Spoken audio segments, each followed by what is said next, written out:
My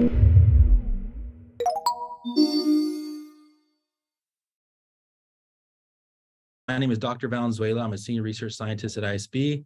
And over the last 2 years, I've worked with 2 high school students. And they're going to talk about their journey from working as in our systems thinkers and STEM education and ambassadorship all the way to this ALGAE prize competitions that was put on by the Department of Energy. And so those 2 individuals will speak mostly today about their experience. But I wanted to talk about a couple things first. And that's one is to give thanks to the ISB education program. So we have a large education department made up of the systems education experiences section of the department and the Logan Center for Education. And both of these are run by individuals that put in a lot of effort to actually get students to come to ISB or participate in our programs. And they deserve a lot of credit. So I want to thank those individuals, Nitin Baliga, Claudia Ludwig of the Systems Education Experiences Program, and Caroline and Jen for the Logan Center for Education. And so with that, there's a lot of mentorship programs for high schoolers and undergraduates at ISB, but we also work with a lot of teachers and professors at all levels to translate some of the latest and greatest science so they can take it to the classroom. We also develop high school curriculum modules that can teach really important concepts that are related to systems thinking and how we can educate those students going forward. And I want to do a shout out to a lot of the workshops and classes we also have as part of this program. It's not just about specific internships, it's also about the workshops and programs that we have, like I mentioned, the Systems Thinkers in STEM, or the LEADS program, which is about leadership in STEM education, or our ESOR program, which is about environmental systems in the outdoor research experience. So a lot of these different workshops are run by different individuals, but it's a really good and unique way to get students to actually learn about systems biology and systems thinking. And so I have a little QR code down here if you want to learn more about that. That'll take you to the systems education or the ISB education website. You can navigate that to different programs and see what the ISB education is all about. But I just want to take a little bit of time about mentorship. So I've mentored a lot of students, both undergraduates and high school students in my time at ISB, and there's been a lot of lessons learned. And I want to talk about that. And a lot of that mentorship has to do with managing balance. So balance of the individual, of the mentor, I have research projects that I have to achieve as well, but I also want to mentor students and provide them enough time. So there's a lot of managing those trade-offs. And then also balance for the students, right? The students have extracurricular activities, they have their own schooling stuff to do. They have a lot of their own projects to get done. So how do you manage that between the mentor and the mentee? So going into the project, I like to do 4 things. One is understand that not every student learns the same, right? A lot of students can learn, are very effective at learning in certain ways. Some like to watch YouTube videos, some like to be taught directly, some like to look up information and read it themselves. So just understanding that in the beginning lets you, sets you up for success in being a mentor going forward. The other thing I like to do is reinforce successes. And I think the big part is science is hard. I think students often think a lot of this will be not easy, but it'll come easy. And that has to do with a lot of times our high school have been developed to take students through this process and where they actually get an outcome that they should be expecting. Well, in the reality, science is not that way. You have to take different roads to actually get to the final conclusion. And so it's really important to reinforce when you have successes in that arena, and to understand that science is hard. It doesn't mean it can't be done. It is hard. And then learn from the failures, right? A lot of students see a failure as being unsuccessful. I see it as that they learn the most from their failures, because then you start to diagnose what went wrong, or what was I not understanding, or is there something I was missing? So they can learn so much for when experiments or projects go wrong. And I think it's a really great lesson to apply as they go forward. The last thing to do is amplify their strengths, right? So as you start building relationships with these individuals, you start to understand where they're really good and where they can really take off and push themselves. I think that's something that we need to do with our projects, is actually amplify those strengths, not necessarily to fit to exactly what you want from your project, but something that will allow them to really flourish. So those are kind of things I go into the mentorship process thinking about. The other thing I do is during the project, and this does have to sometimes happen before the project, but is to manage the expectations, right? And this is for the student and for yourself. How much time can I commit to mentoring the student? And then how much the student is expecting to get out of the internship, right? A lot of times that is a really important process to see, how well they can do or how far they can push a project. And that relates to my second point, which is to have off and on ramps for the project, for every project. Sometimes you need an off ramp because something just isn't going right. And so you need a secondary or contingency plan to take them through that process. But sometimes you also need to build on ramps where you see that the students are really pushing it and driving it themselves and really excelling. And then you want to build on ramps to say, okay, let's do something more. Are you willing to do something more? Do you want to do something more? And I think that transitions into this project I'm going to introduce with the students, where we start off a little as a kind of a simplified version, and then we really excelled based on the savviness of the students, their willingness to kind of push the project themselves. And so it took us off on this journey. And so without further ado, I want to introduce you guys to two high school students that I mentored for 2 years. Ashwin and Rohan, both are cousins. They started this experience off as systems thinkers and STEM ambassadors, and we really kind of built an entire project around that. And so I'll let them introduce their project, and I'll let them introduce their journey, and then I'll come back into this presentation at the end to take questions and ask questions of the students. So without further ado, guys, go ahead and take it away. Thanks, Jake. Just to start sharing my screen here. All right, so as Jake mentioned, I'm Rohan Chinani. And I'm Ashwin Mukherjee. And our project that we've been working on for the past 2 years is titled ALGAE. Dr. Valenzuela has been our mentor for the entirety of that time.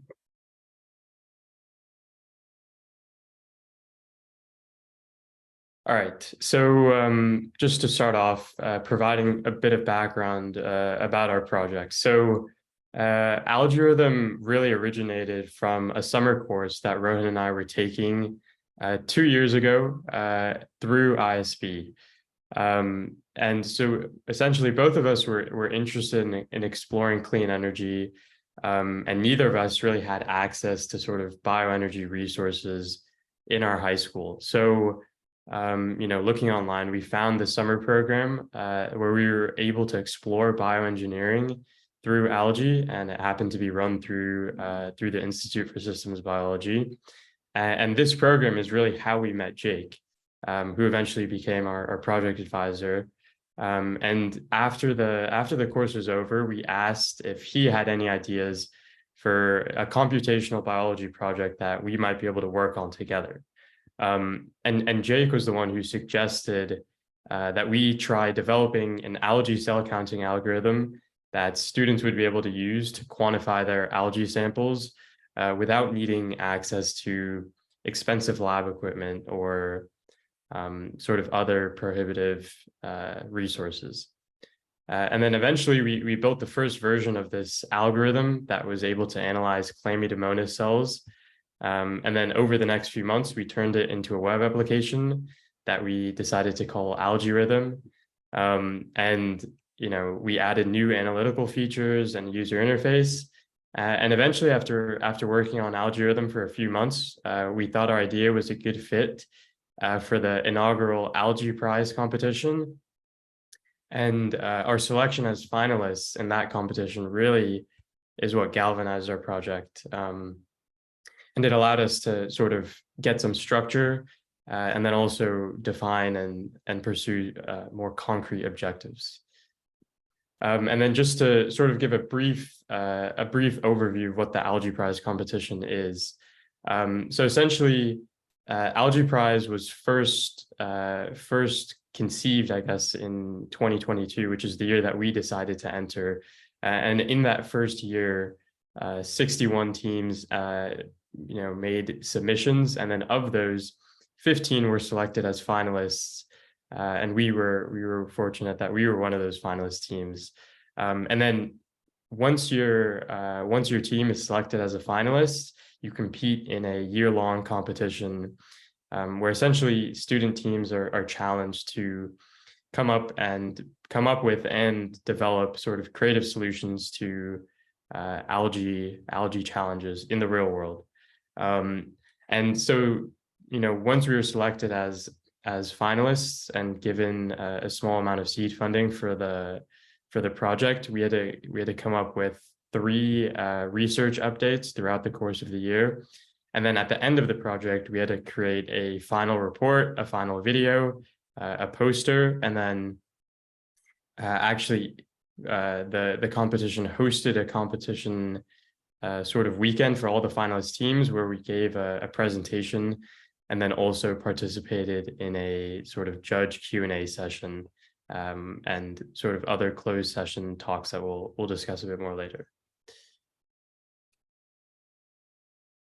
Yeah, so from the very beginning of the project, the need that we identified and really just the focus for our project has been students, and more specifically high school students, because for the entirety of our time working on this project, we were high school students ourselves, so that was kind of where we could draw on our own experience.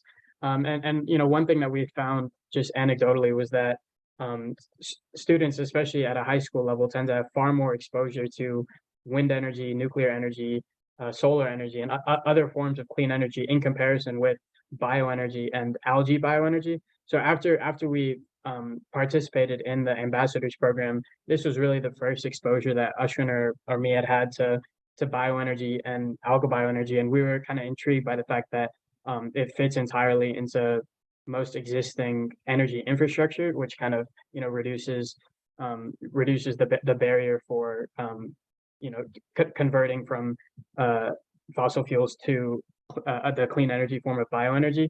And so what we decided was that we wanted to find a way to increase the exposure and the awareness of algae bioenergy to high school students specifically. And then kind of the secondary goal that we had alongside that in our need was that we found that hands-on lab research at especially close to a professional level, that tends to be limited only really to university students and beyond. Some undergraduates have the opportunity to do this research, and then graduate students and postdocs and stuff like that also have the opportunity to do that. But at a high school level, that's also really not accessible. So we also wanted to see if we could find a way to bring professional level research or something close to that.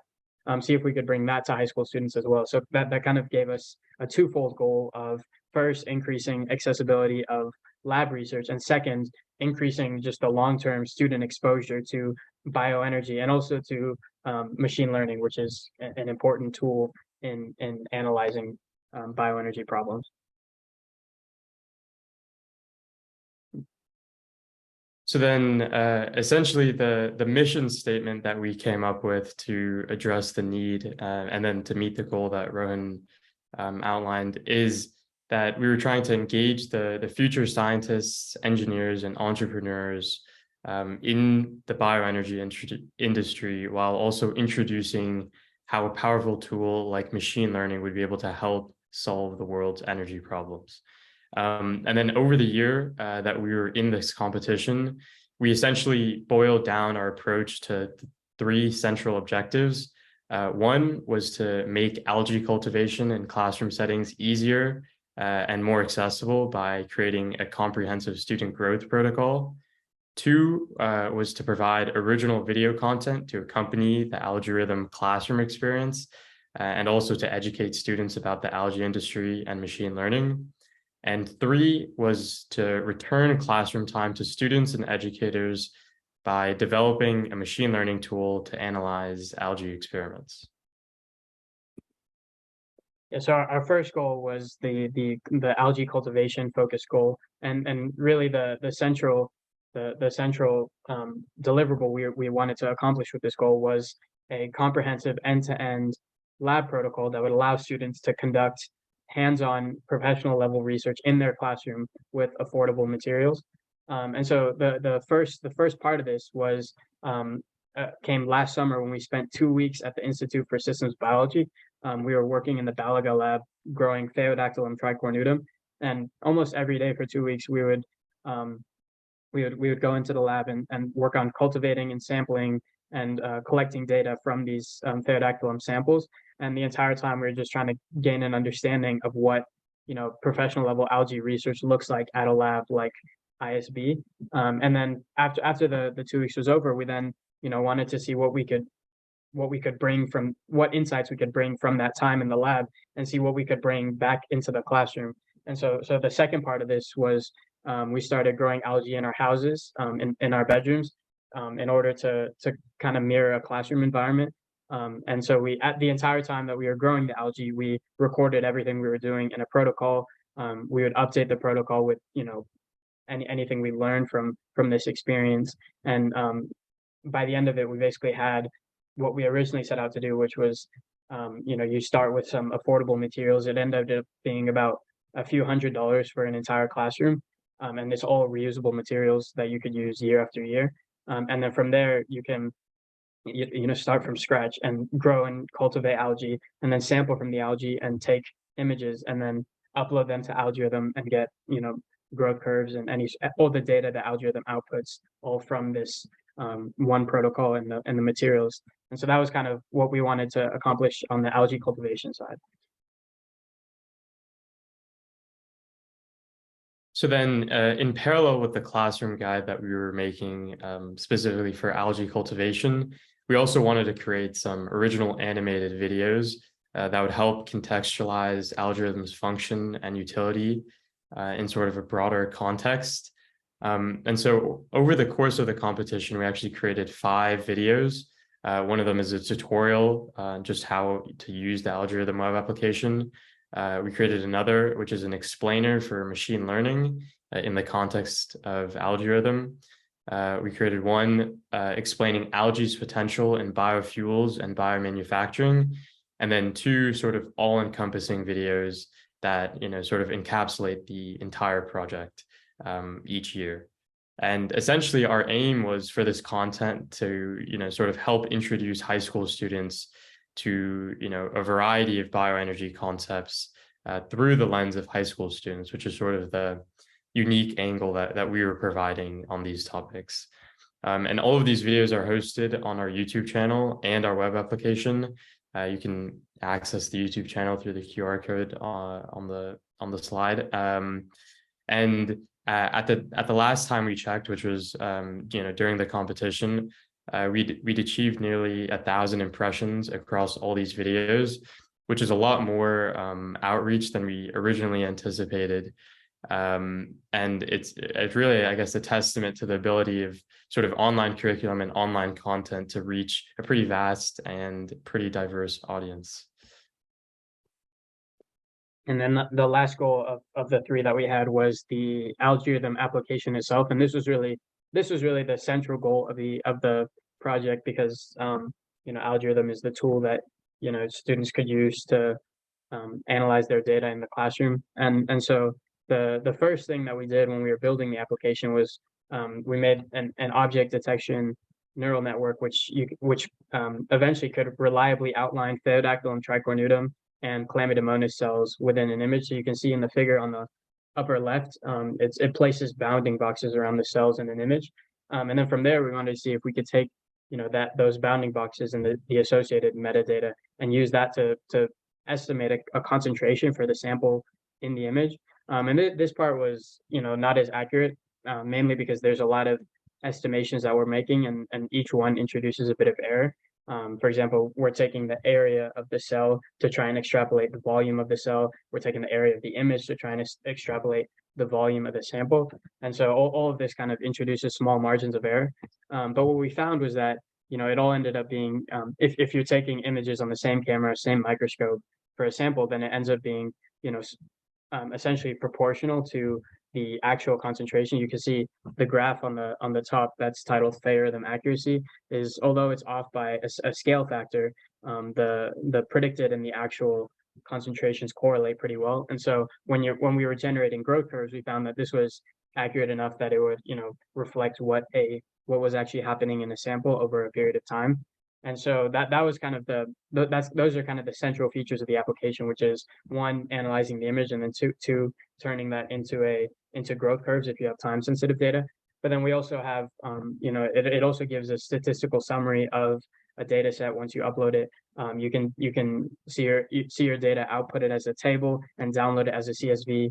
And then, also there's also options to input depth, and to download all the graphs and all the images as well. And so that was kind of the bulk of what the project consisted of, was the neural network and the growth curves.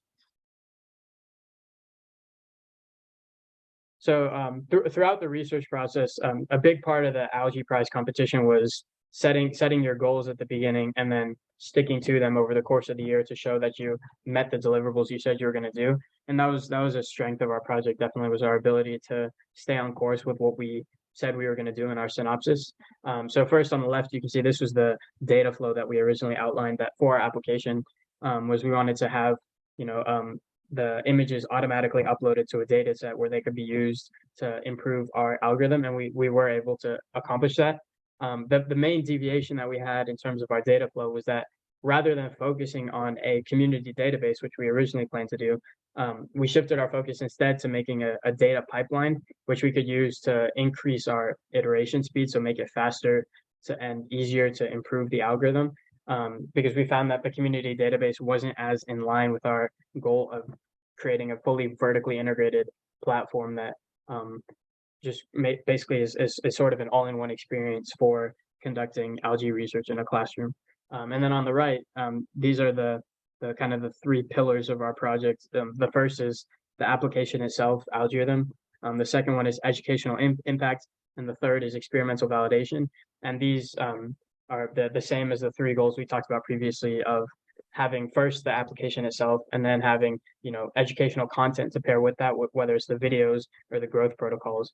And then the third one is experimental validation. So actually growing algae and testing it out, to see what would happen. And in this case, the main deviation we had for the overall project structure was, instead of hosting interactive workshops as we originally planned, we shifted our educational focus more to generating static content, because again, that we felt that was more in line with our goal of creating kind of an all-in-one experience with content on the application in the same place where you have the image analysis algorithm, in the same place you have the growth curves. Kind of having all that in one place ended up being our focus for the project.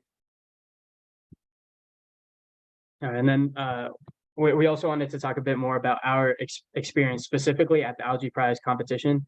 So this competition was in late April of this year at the National Renewable Energy Laboratory in Golden, Colorado. We were there Friday through Sunday. And so the first thing you see is on the bottom and on the right, there's some pictures of us at the laboratory itself. So on the very first day, we had a tour of the whole NREL laboratory, which was pretty awesome because we were able to see really like the cutting edge of clean energy research in the United States. So this is, really everything that's going on with solar energy, wind energy, hydrogen power, and we got to see people, what's actually going on with that, which is a really cool experience. And then on the left, you can see that's us actually giving our 15-minute presentation. So we were we spoke in a conference room with all the other teams, and some algae industry experts were the judges. And so we gave a presentation pretty similar to what we've given today. And then there was also a Q&A afterwards where the judges asked some pretty technical questions about algorithm and about our goals for the project and what we were able to accomplish as well. And then on top, that's us in the poster session, which came after the presentations. And here was where the judges came, and it was more of a conversation about our project, and and they had more questions, and it was kind of more of a back and forth. And kind of a really cool thing about the poster session was a lot of the judges actually had suggestions for ways to improve algorithm, or ways that we could apply algorithm to programs that they were a part of. And that ended up being really beneficial for us going forward, because it was a way for us to continue improving on the project.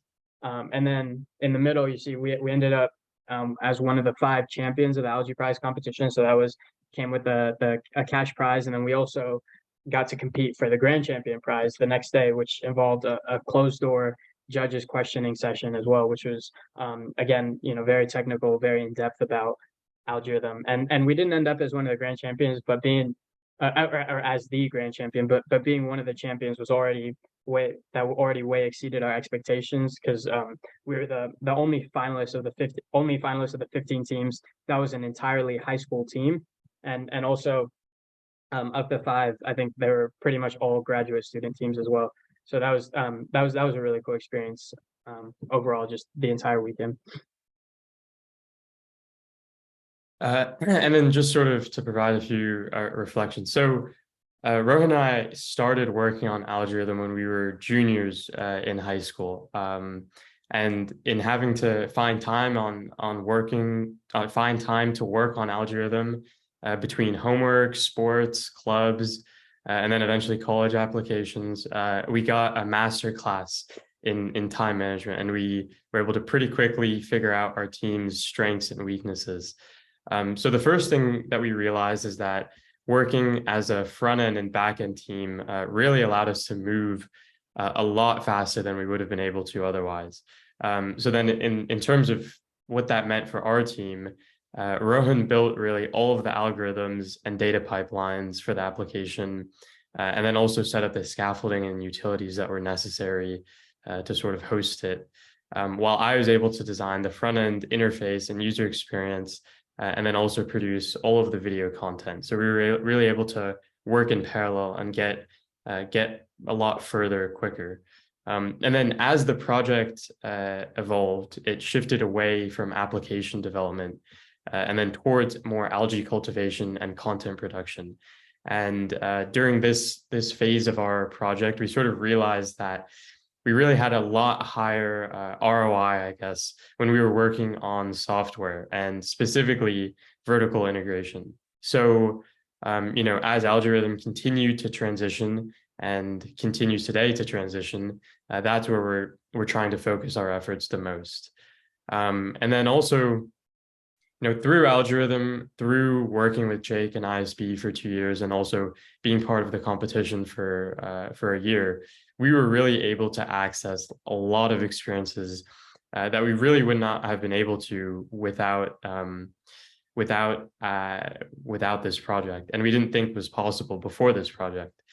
So from working in the ALGAE lab at the Institute for Systems Biology, to growing algae in our bedrooms, to talking with DOE scientists, and then ultimately presenting at the National Renewable Energy Laboratory in Colorado. So a huge motivating factor for us in this process and in this project has been bringing these experiences to other high school students across the country and trying to expose them to the world of algae research in a similar way that we've been exposed. And fundamentally, these students really represent the future scientists, engineers, and entrepreneurs who are going to ensure the long-term commercial viability of algae. And we hope that tools like algorithm are going to assist them in this pursuit. And finally, we'd like to acknowledge all the organizations that supported algorithm, and also, of course, our project advisor, Dr. Jacob Valenzuela. So I guess now we can sort of open up to questions and then also other discussion from the other panelists.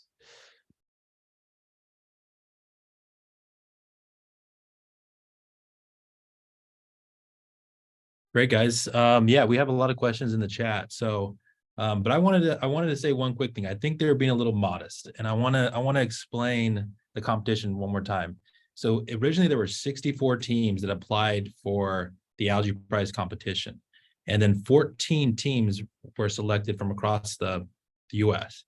We were one of those 14 teams and the only team that was with high schoolers. The rest were either undergraduate plus graduate students or totally grad students, and that's including masters and PhDs. And so when they got to that competition, everyone knew, like, okay, this is the high school team, right? And they blew the socks off the judges and everyone else there. And so I just want to make that point because I feel like they're being a little modest. They really did an excellent job. And it was, as a mentor, I got to go to that competition, and it was really fun and exciting to see them really excel. And it was also very hard because that competition kind of removes me as the mentor. I'm there as more of like a guide or whatnot, but I can't coach them. I can't tell them when they're up there. And so they did a masterful job at answering questions and presenting. They also won the best presentation award. I don't think they mentioned that. So when everyone presented their projects, they had the best presentation. And so they ended up going away with 3 awards, right? It was a finalist, they were a champion, and the best presentation. So it was fantastic. It was a great journey for me as well, just to see them over 2 years really put in a lot of effort and come out away with a big win. Okay, so we have some questions here. One real quick from Joe Mixer. He was asking, can you guys go into more in depth about what it was like to be high schoolers competing against graduate students? Now, I know I chimed in now, but I want to know from you guys what it felt like up there. I think one thing that benefited us and I think seemed to get some enthusiasm out of the judges in the Q&A was the fact that kind of we had experience with the demographic that we were targeting. So kind of we wanted algorithm to be used by high school students, and we were high school students ourselves. And I think a lot of the other teams, they were sort of targeting more commercial pursuits, or they were more focused on algae at a much higher level of the commercial value chain. But we were really focusing on students, and I think that kind of gave us an edge in the competition, was the fact that we had this unique perspective as high school students, and we were, again, targeting high school students with our project. I think that kind of made it, if in some ways, obviously we didn't have as much experience, but I think in some ways that also put us at somewhat of an advantageous position as well. Yeah, and then I completely agree with Rohan. And then I think also just in terms of being like high schoolers at the competition, where we were sort of surrounded by other teams, a lot of whom were grad students or undergrad students. It was really a lot friendlier than it probably sounds, a lot more comfortable than it might seem. I think obviously because we're high school students, maybe people were more friendly to us. But then also, I think everyone, or at least all of the teams at the competition, sort of knew what it took to get there, which is that year prior of working, and then even before that, coming up with a project and submitting a synopsis that was at the level to be accepted and selected as a finalist team. So us just being there alone, I think, sort of showed that we had gotten our project to that level. And I think because of that, the other teams were sort of able to maybe put aside the fact that we were in high schoolers if they were in pursuing a PhD program, and sort of look at it more as just like all of the projects at that competition were at a high level, I would say. And obviously they were there to compete as well. So it was a good experience, I would say. We have another question. This is from Nitin Baliga, the lab head, right? So he has a question for you guys, and he was wondering, how has your experience in performing hands-on research influenced your perspective on your own future career options? I can take this one first. So I was going into the project, I think my main career interest was software engineering and like kind of just working in that space more generally. And so kind of a big part of that is, in college you want to get, have internships to work at companies and all that. But I think working in a lab and, this experience of, conducting research, I think that's the main way it's influenced me going forward. Is I think in college I'll probably be trying to do more lab work and more research work, rather than entirely focusing on industry internships and going that route. I think I've it's kind of exposed us to the benefit of having both a focus on development and kind of building this web application, but then also the hands-on side of things of actually working in a lab and working directly with the samples, how they kind of have to go hand in hand.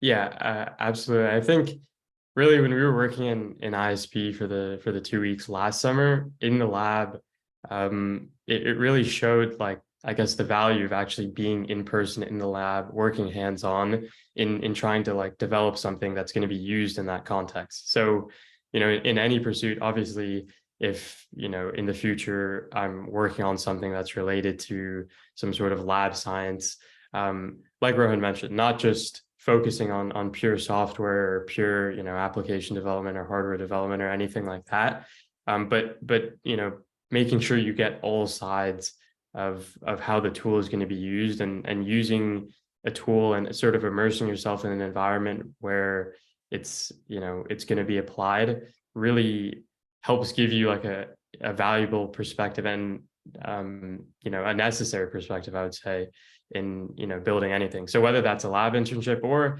you know, if sort of in any endeavor, that I think that applies now, and this project really helped me realize that. So if it's like, you know, you're creating some sort of music tool, you can't just, you know, be at your desk and you know, work on it and expect that it's going to work perfectly, or you're going to come up, you're going to know all of the problems and nuances of that industry.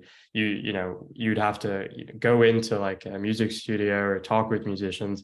I think sort of that same framework, now knowing how valuable that is through working on this project, is something that I'm going to be applying in all of the future projects that I work on going forward. So I have a question for you guys, and I think this is something we may have talked about at NREL, but what surprised you on this journey? Something that happened that was very unexpected or just caught you off guard in this entire process? I think there were sort of a lot of surprises on the project, but the general theme of them was like sort of how well we were doing, or I guess how far the project was able to go. We sort of, like I briefly mentioned at the beginning of the presentation, we just started by reaching out to Jake and seeing if he had any ideas for a small sort of, I guess, summer project that we'd be able to work on. I think at the time, we were both probably like, you know, a few weeks out from starting school. So we just expected that we might work on this project for maybe a few weeks, maybe a month, like if things were really going well. And then from that point, just sort of let it go and see, you know, what would happen next. But obviously, you know, because of the rate of progress that we were making, we sort of just continue to like double down our efforts and continue to keep going and going. And you know, by the time that we had been working on it for a few months and Jake suggested that we submit an application to ALGAE Prize, we thought sort of why not, but didn't really expect that much because you know, it was like a brand new competition. It was hosted by the US Department of Energy. It was, you know, open to grad students. We were in high school and we were juniors in high school too.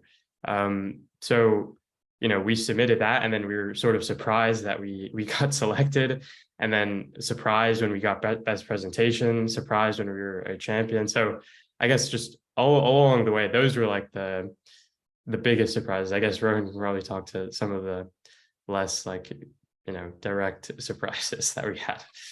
No, yeah, I think, I mean, like Ashin was saying, it was almost all positive surprises. Like the first one was just that the application worked in the first place, because I don't know, when we first like put it together, we were kind of experimenting with tools we hadn't really used before at all.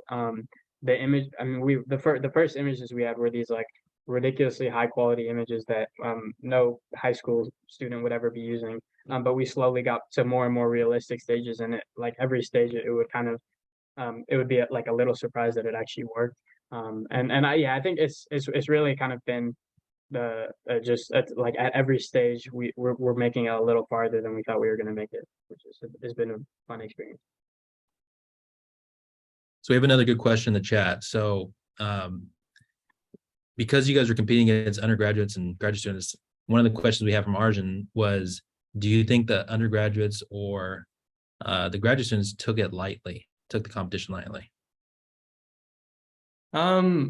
I think because they were also competing against other grad teams and undergrad teams, I don't think they really, you know, put like less effort into their projects or into their presentations than they would have otherwise.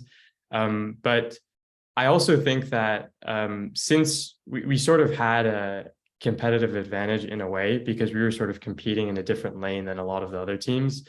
So a lot of the teams, I think, as Rohan mentioned before, were sort of competing in this sort of commercial realm or industry realm, and we were not focused on that at all. So we were able to sort of identify our own lane that I think very few of the other teams were even thinking about, to be honest. So, you know, that helped us differentiate, and I guess in a way we were sort of taking ourselves off the competition table for some of those other teams. So they were more focused on how they could compete within the other 14 teams that were at the competition weekend. And one other thing is, with some of these teams, especially the grad student teams, is their projects were also projects that they were doing as part of their degree. So because I actually remember this when we were sitting in the conference room, and there were some projects where, like, we said to Jake, we were like, there's no way they did this in a year, and he's like, yeah, that's a grad school project. So it was on for some of them, it was like maybe they didn't put as much time into the competition specifically, but their projects sort of had the benefit of working during their school time and their school lab time and all that. So I think that was kind of in one sense where I think we were more. I think we might have tailored our project to Algae Prize a bit more than some of the other teams, because we were working for that specifically. But in terms of the time put into it and the resources, I think that's where it was pretty comparable with the other teams. Okay, we got some few other questions I want to get to as well. One question that a lot of people want to know is, what are you guys going to do with that $10,000, or what have you done with the $10,000? So the answer is actually quite boring, which is like, we haven't done anything with it. What are we planning to do with it could be more interesting. But, yeah. Yeah, you can speak on that. Yeah, I don't know. I think we could well, college could be a good destination for the $10,000. Also, I mean, and any associated expenses with that. Maybe future trips to Seattle. Yeah. There's a question for me here in the chat. Or there's two of them. How has to Jake, how has your experience with Ash and Rohan affected you as a mentor? And then what were the main challenges I faced as a mentor, and how do you think this project would further help you in the research and mentoring? So as a mentor, this was one of those projects where, how it started was a little, not unique, but it was a little different. And that's where Ashwin emailed me, and I knew him from the Bioengineering Sustainable World workshop. And he was like, hey, I just want to see if there's anything we can develop. And this was during COVID. So I had mentored during COVID, but this would be like during the year. It wasn't a summer thing or anything like that. And so you have to really, like I mentioned earlier, manage the expectations. And so I was really talking to, when we first started, I was like, hey, how are we going to do this? This is going to be completely online for the most part. What do we want to get out of it? And so that first meeting, what we did is we kind of crafted a project. And this was the first time where I really crafted a project with the students. And we kind of had to do that because we had to really evaluate everyone's time commitment, capabilities, and just kind of what would make sense, right? A lot of times proposals are over-promising, under-delivering. And so we want to make sure we can boil it down into this structure that we can actually do something with it. And so that was something that's very unique in that sense. But once I started seeing some of their skills and some of the way that they approach things, I started getting excited. Like, okay, we got something here. These guys are really good. I can guide them, and they can go off and do it themselves a lot. And so for me, it was very freeing because I was kind of like the sidewalls, right? I was trying to keep them in bounds, and especially for like the proposals and reports, it was going through and talking to them about, okay, this is what a reviewer's thinking when they see your proposal, right? This is what a reviewer sees. This is how you got to present it. And so it really allowed me to kind of mentor in that effect. And then at INRO, I've never had to go to a competition with students, and that was really fun. And it was really hard for me not to talk. I was trying to use telepathy to be like, say this, right? Say this, and I couldn't do any of that. And they were up there, and they did a fantastic job. And it really was like a test for me on how to kind of contain myself and be positive about them and be realistic. And it was also just fun. I don't know if they share the same feelings. I'm sure they do, but it was fun. It was fun to see them compete. It was fun to see them talk back and forth like, oh, we're better in this team, or we can beat this team, or we're going to win this and that. And it was just an overall really great experience. And so it was very fulfilling for me in that end. And yeah, it was great. And I'm really excited to see what they do next. which is one of the questions we're getting a lot too in the chat is, so what is next for you guys? So take your time and explain where you're going and all that kind of stuff, and give us an idea where you're headed. I can go first. So we both graduated from high school this spring. So next year I'm going to Stanford in Palo Alto, and I'm going to be studying either math or computer science. And like I mentioned, kind of the short term goal is probably to do something in software engineering, and something in that end. And I think it's very similar to the work that I've been doing on this project, which has mainly been developing the application.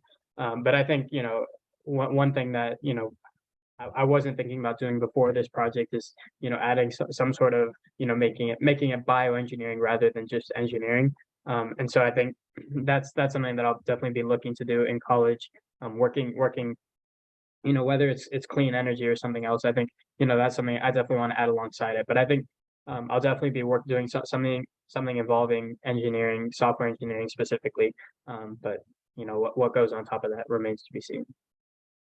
Yeah, and then for me, I'm going to be starting at USC this fall in a program called Iveen and Young. So essentially, that's like an interdisciplinary program of three main disciplines, one of which is engineering, one is business, and one is design.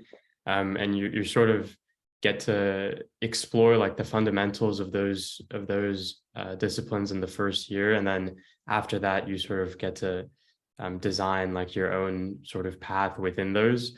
And I think sort of my plan now is to just do an extension of the skills that were the most fun and fulfilling through the algorithm project, which were, the design aspects. So working on the videos and designing the user interface, but then also, just talking with Rohan and Jake and other scientists about how specific features might be implemented into the application, or how they might be incorporated into some sort of, some tool that we could develop as opposed to being in a physical tool. So I think, the combination of, I guess, like technology and life sciences, or technology and just lab sciences in general, is really interesting to me and has been really, fun to experiment with throughout this project. So that's something I'm definitely going to be, leaning more towards throughout the next 4 years.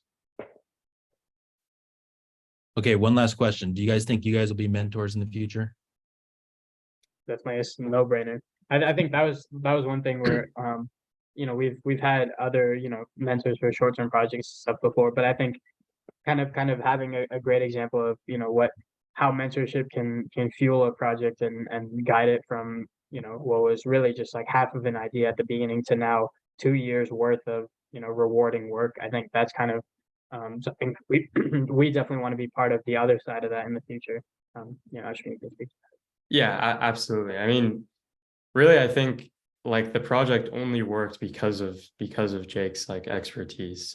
If we were even if we had been given the idea and then just were sort of sent off on our own to pursue it, it might have gotten somewhere, but definitely not to the level that we were able to achieve. And I think that just speaks to the value of a mentor, not only in terms of obviously providing advice and explaining, like giving us suggestions or giving us feedback, but also just in sort of understanding an industry and like understanding an area or a topic so well that you can sort of provide small little pushes so that Rohan and I still have enough wiggle room to sort of experiment on our own and come up with our own ideas, but giving pushes sort of in the right direction so that we're not just like running on a treadmill. We're making progress over time.